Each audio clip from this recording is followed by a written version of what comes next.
Băi, zi-mă cum a fost. Mexic? Da, da. Frumos. Da?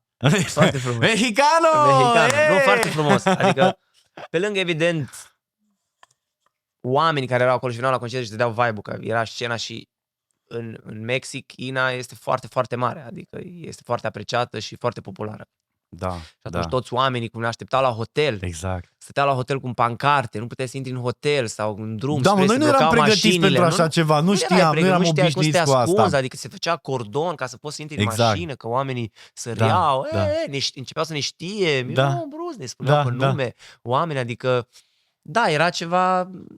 Wow, era ceva wow. Era, wow. ții minte când ne spunea Alexandra la un moment dat că o să vedeți cât de tare o să fie în concerte, că o să ne aștepte oamenii la aeroport, Și așa era, da. Și nu eram obișnuiți cu așa ceva, îți dai seama, erau obișnuiți cu concerte în România, la zilele orașului, unde, vedeai acolo 200, 500, 10.000 de amețiți, maxim. Și deodată să aterizezi în nu știu ce țară, să vină oamenii cu poze, facem poze, Miron, brusc, toată lumea să știe erau numele. Erau care stăteau și noaptea, adică te așteptau până ieșai din hotel. Adică exact.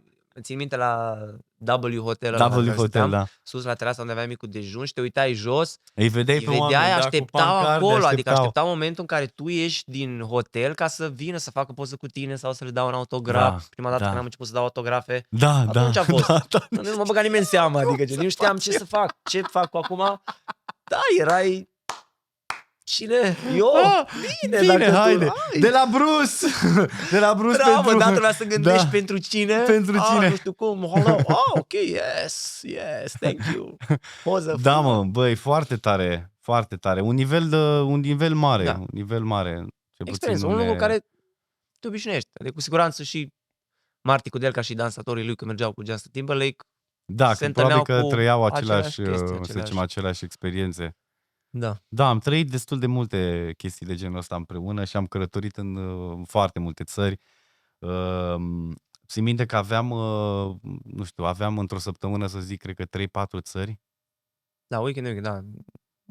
Și într-o săptămână aveam 3-4 țări în care călătoream. Da. De la a merge cu Duba de la Bacău la Brașov, acum mergeam cu avionul dintr-o țară într-alta, la hotel, după aia soundcheck, după aia seara concertul, că erau... A doua zi zburai iar în a doua altă zi țară, de dimineață, exact, avion, zburai în altă parte. Adică, pentru cei care ne ascultă acum, tare, da, dansezi și iei bani și călătorești, dar orice are și o parte care poate e mai puțin plăcută, faptul că te trezești să prinzi avion la 5 dimineața. Așa e. Când erai cheaun și nu aveai chef să fii la 3 în aeroport, nu vrei să dormi sau terminai concertul, a doua zi imediat plecai, adică nu aveai timp, poate uneori voiai să te bucuri de un oraș, dar nu era timp. Exact. Doar dacă aveai norocul să revii în orașul respectiv, atunci, adică evident, erau și părțile astea care, dar fac parte din... Sunt multe țări în care am fost și de multe ori chiar nu am avut timp să vizităm nimic, ci am ajuns, dat concertul, am aterizat concertul, imediat că dimineața la 5 trebuia să prinzi avion, să mergi în altă parte. Exact. Și tot așa, adică au fost și părțile astea. Exact.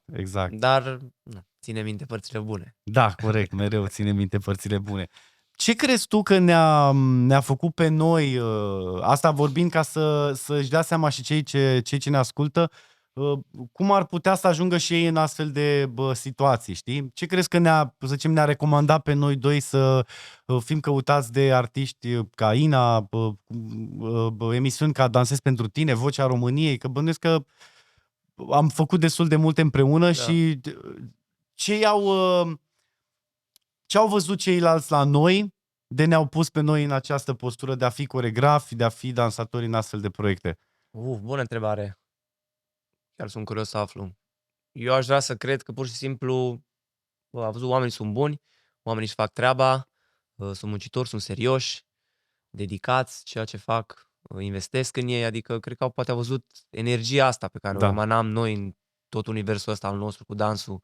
Alergai din stânga în dreapta, făceai cles, te duceai acolo, mai te duceai acolo, mai puneai bani deoparte să zbori, să iei cu nu știu cine și toate astea ne întâlneam. Adică era un full-time job, adică dacă ești dansator era un full-time job, automat, nu doar să iei neapărat cursuri, ci evident să iei cursuri, să te antrenezi, dar și această mentalitate de a strânge bani în continuu pentru a investi în tine ca dansator, că ziceai că călătoreai destul de des. Da. Adică strângeai bani din orice proiect pe care îl aveai și voiai să zbori într-o altă țară, să iei cursuri cu diversi coregrafi, să te întorci în România, să predai, să dai mai departe, iar să aduni bani, să poți să călătorești, să investești la rândul tău iar Corect, în exact asta era. proiecte. Da, uite, acum plănuiesc să redeschid, că vorbeam înainte, să redeschid poate un clas și să implementez lucruri pe care le făceam eu când predam și să văd ce oameni se prezintă și din ce se prezintă, cine percutează sau cine aspiră la ideea aia de antrenament, adică să meargă în direcția, adică la modul serios. Eu problema asta am avut-o și înainte. La mine toată lumea zice, la ăla e greu, dacă mergi la Bruce, Da. mamă, ăla face greu, frate, nu mă duc la ăla. Eu auzeam discuțiile astea. Așa erau, Și oamenii așa veneau. erau discuțiile, da. Un anumit număr de oameni toți se prezentau la clas, dar auzeai că, mamă, nu mă duc la ăla că e greu, nu mă duc la ăla că nu știu ce, că face nu știu cum sau asta și nu știam cum să le iau. Zic, bă, ok, da, dar vrei, da, adică vrei să faci greu, vrei să te provoci, vrei să devii mai bun. Bă, ăsta e procesul, n-ai cum altfel. Adică dacă faci ceva ce ți iese, nu ajungi nicăieri. Te învârți în cerc. Știi? Și nu știu dacă aș face acum, oamenii ar fi mai actiați să zică, mamă, hai să-i dăm, hai să-i dăm. Și ce înseamnă acum un clas? Ok, facem o coreografie sau ce facem din coreografia aia? Pe câte părți o întoarcem coreografia? Da, corect. Adică ce mai antrenăm pe lângă ok mișcare? Să iau 3 mișcări de la tine, să învăț o combinație de la tine. Ce altceva se mai întâmplă în clasul ăla? Da. Nu știu exact ce se întâmplă acum în clasuri, dacă ai mai fost. Da, am mai făcut câteva clasuri în ultima vreme, nu am renunțat și eu la predat, pentru că, din nou, n-au mai... Mă săturasem cumva să fac class și să observ că în loc să fie, nu știu, 40 de oameni, și aici nu vorbesc de parte financiară, că nu cred că te îmbogățești din cursuri de dans și nu ne-a interesat atât de mult partea asta financiară, cât ne-a interesat vibe-ul și dorința oamenilor să fie prezenți în sală când tu predai, pentru că știi că ai o informație, știi că poți să livrezi ceva benefic pentru ei și ei ar putea fi acolo să culeagă ceva de la tine, să stoarcă ceva de la tine, ce i-ar putea ajuta pe ei să devină dansatori în industrie sau să, nu știu, să ajungă să lucreze cu diversi artiști. Și faptul că făceam clasuri și la un moment dat am văzut că numărul de oameni a scăzut și n-au mai venit de la 40-50 de oameni ce veneau la cursuri, au început să fie 20-15 oameni. Îți spun sincer, am avut o dată clasă în care n-au venit efectiv nimeni. Eram la anturaj și n-a venit nimeni la clasă. Asta voiam să și am zis, băi,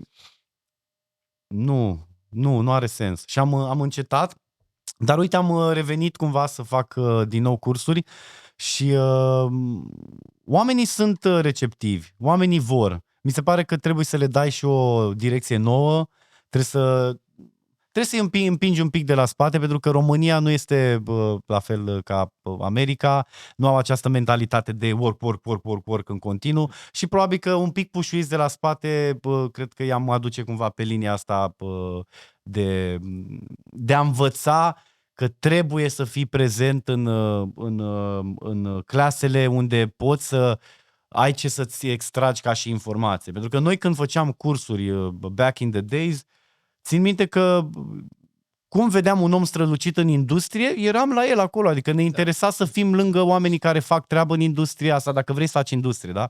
Ne interesa să fim lângă el, să fii aproape, să te vadă omul la față, nu știu, să fii în curs la el, să dansezi, să prinzi... Exact, să te remarci, să prinzi final group. Ne interesa mereu să prinzi final group. Care și asta e ori de venite în afară. Exact. Vedeai în afară și ziceai, mamă, facem grupuri și final group sunt aleșii, the ones. E atât de simplu. Dacă e un coregraf mare, care are proiecte, care lucrează cu artiști și tu mergi la curs la el și ajungi să faci final group, omul ăla te vede, nu? Adică te-a văzut și dacă el va avea la un moment dat nevoie de un proiect, de un dansator într-un proiect de-a lui, că e music videos, că e televiziune, că e orice, tu vei fi aici în capul lui. Da, l-am văzut pe Xulescu, l-am avut la final group. Doar așa poți să intri în cercurile astea de dansatori și doar așa poți să intri cumva în industrie. Că toți se întrebau, bă, dar cum a intrat? Bă, nu e un loc unde te duci și zici, hei, vreau și eu să fiu. Nu. Trebuie să te remarci, trebuie să apari, trebuie să mergi la cursuri, trebuie să se vadă coregrafii care au proiecte și care au nevoie de dansatori. Și cred că ăsta este, nu știu, singura soluție, să zic, nu? Singura soluție să poți intra în astfel Da, însă de cercuri. oamenii să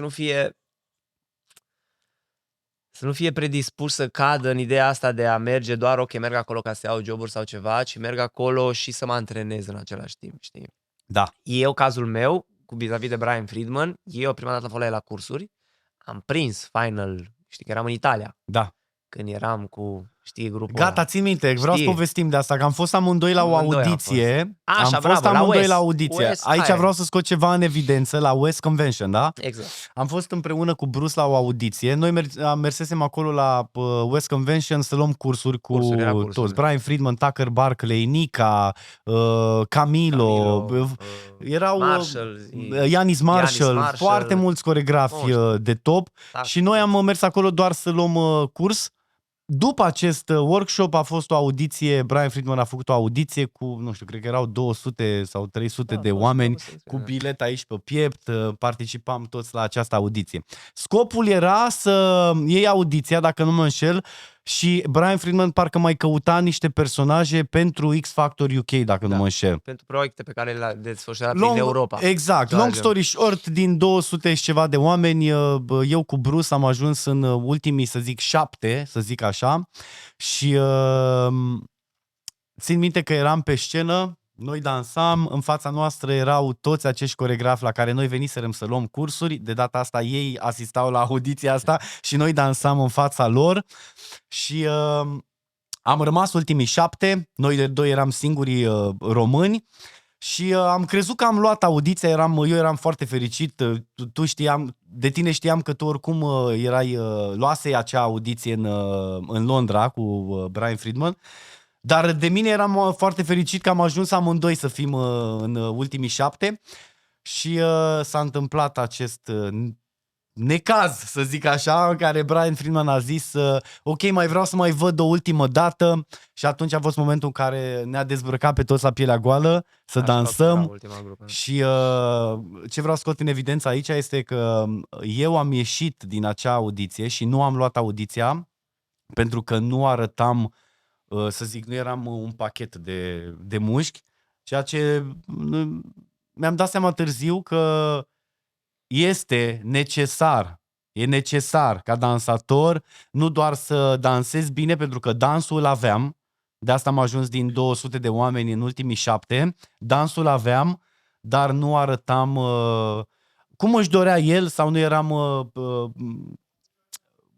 nu știu cum să zic, nu eram potrivit pentru ce aveau ei nevoie pentru X Factor. Și am fost singurul din cei 7 care am fost dat afară și Bruce a mers mai departe pentru că Bruce arăta mai bine atunci. Yes. Era mai cu mușchiulețul mai mare.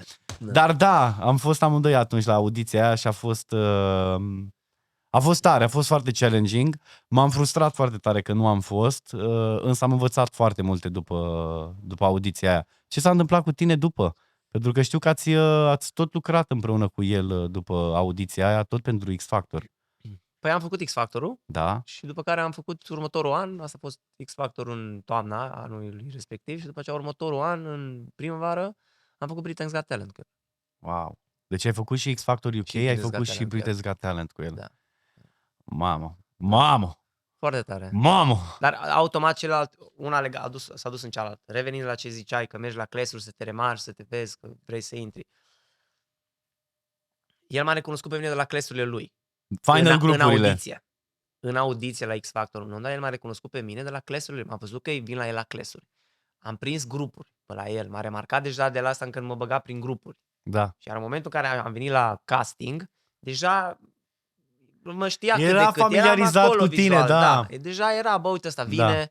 Poate nu eram, cu siguranță, extrem de mulți buni. Nu eram cel mai sau... Dar, bă, vine, investește. Nu e nici pe lângă. Da, știi? corect. Merge, îl luăm. Știi? Adică s-a creat treaba asta care una a dus la cealaltă. După care ai făcut un proiect, după care când te duci la următorul proiect, am lucrat cu tine deja, știi cum sunt, știi când fac treaba, te-am luat. Da. Și așa se formează, cred eu, mâna aia de 20 dansatori, grupul.